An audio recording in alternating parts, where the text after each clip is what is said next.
رسول اللہ صلی اللہ علیہ وسلم نے حضرت انس بن مالک رضی اللہ تعالی عنہ کو 5ویں نصیحت کی، اے بیٹا اگر ہمت ہے تو دن اور رات 24 گھنٹے باوضو رہنا، دن اور رات 24 گھنٹے باوضو رہنا۔ اب ہمارے ذہن میں سوال آئے گا، چلو دن میں تو باوضو رہ سکتے ہیں، رات میں سو گئے تو پھر کیسے باوضو؟ میرے مسلمان دوستو، ہمارے دین اسلام نے ہمارے لیے اس میں بھی آسانیاں پیدا فرما دی۔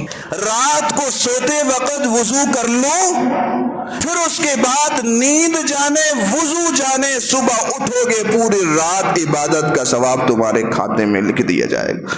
رسول اللہ صلی اللہ علیہ وسلم نے ارشاد فرمایا، لا يحافظ على الوضوء الا مؤمن، وضو کی پابندی صرف مومن کرتا ہے۔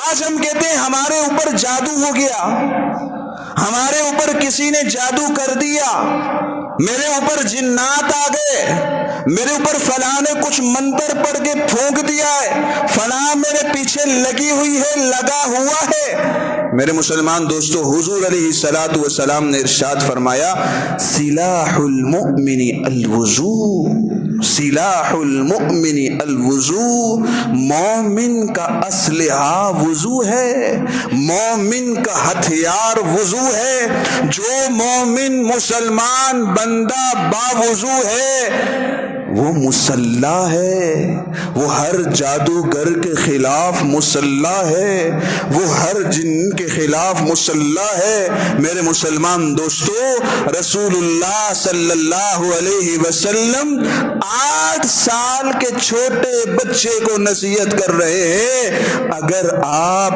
ہمت کر سکتے ہو 24 گھنٹے باوضو رہو۔ میرے مسلمان دوستو، اس میں کیا مشکل ہے کہ ہم ہر وقت جب وضو ٹوٹے وضو کر لیں؟ وضو کرنے میں کیا ہے؟ اور رات کو سوتے وقت وضو کر کے سو جائے، نہ برے خواب آئیں گے، نہ رات کو سوتے وقت ڈر محسوس ہوگا، نہ وہ رات صرف نیند کے لیے ہوگی، بلکہ وہ سونا در حقیقت سونا بن جائے گا۔